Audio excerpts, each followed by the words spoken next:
What's going on, YouTube? Hootie here with Level Up Gaming, and in this VOD, we're going to be taking a look at some of Serpika's gameplay he submitted in the Level Up Gaming Discord channel. You can do the same if you want to get your own gameplay reviewed. The link to the Discord is in the description down below. If you enjoy this video, make sure you hit that like and subscribe button, and let's get straight into it. Good entry. Keep pushing for your team. Hopefully they follow you onto the site and trade you. Very well played.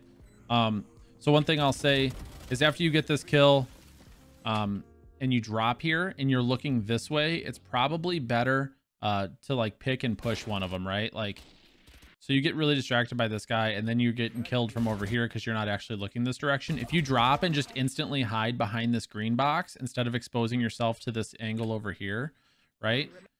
Like when you drop, if you drop a little bit closer to that green box, just on the edge, you don't have to like be all the way in front of the green box, but like right here even, so that this player over here can't see you when you're looking this way as you drop. Because as you'll see, like you drop way back here, right?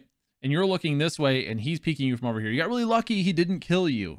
He didn't kill you. He's really lucky, but he could have, and that would have sucked because nobody would have been able to trade him. But then you get into a position behind this box where you're taking this fight with the Sage and your crosshair is just not in the right place to take that fight because you were so distracted by the Omen trying to snipe you from the archway. Fortunately, your teammate's there and able to trade you, but I think you could have just isolated that fight a little bit better.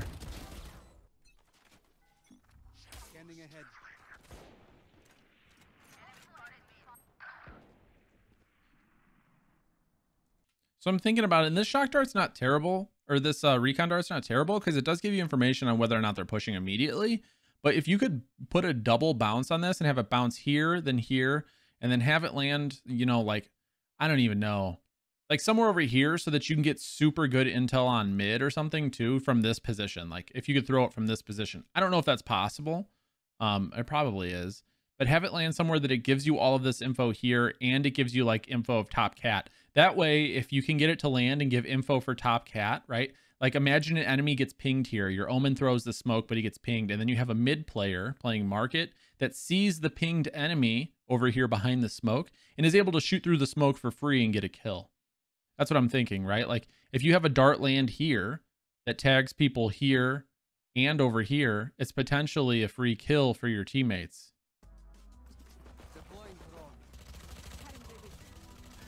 Clear.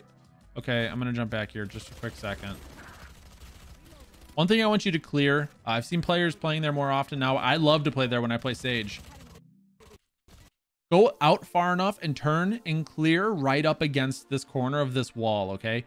I don't know why people never check here, but when I play Sage, I just tuck myself in the corner of my wall here. People never clear it. They never clear it. I get 2 or 3 people run past me and then they're free kills. I don't know why.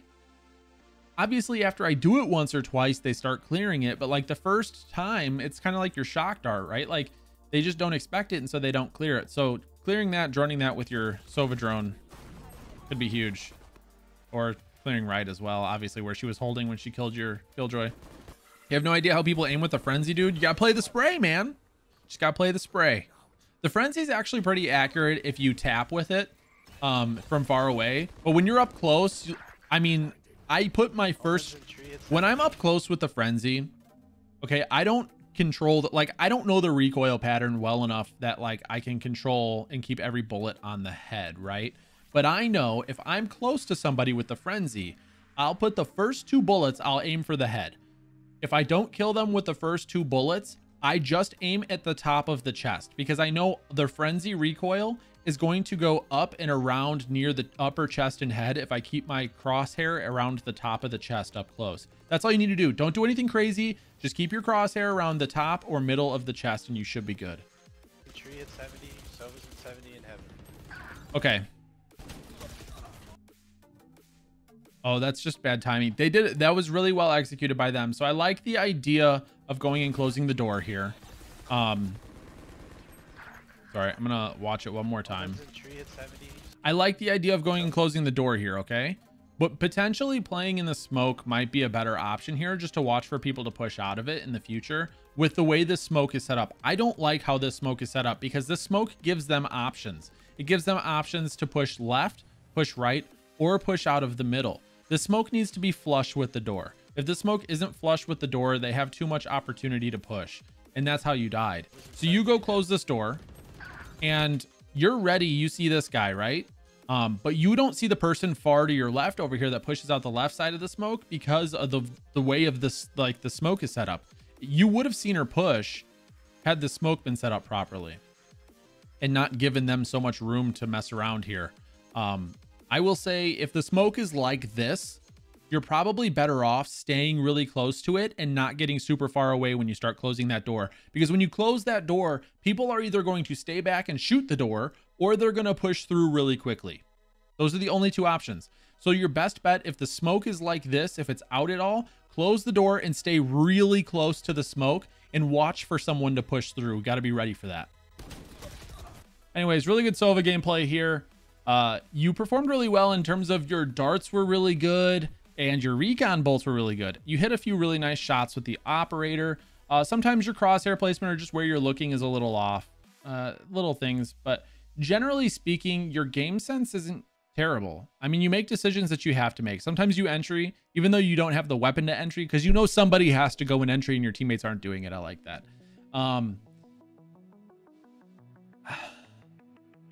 I feel like what's holding you back is not like from getting like a really high rank. Like you're gold 2 now. That's not bad. Not by any means. I'm not trying to say you're not a high rank or anything, but like, I feel like you could be plat or diamond, but your aim just isn't quite there. Like your game sense is getting there. You're making really good decisions. Sometimes you mess up and you're like, you make some weird decisions or like some weird plays, timings that I don't necessarily agree with. And that's fine. And we talk about those in the VOD review, but like, I feel like the only thing really holding you back from being like a platinum player is probably your aim. Maybe sometimes your crosshair placement.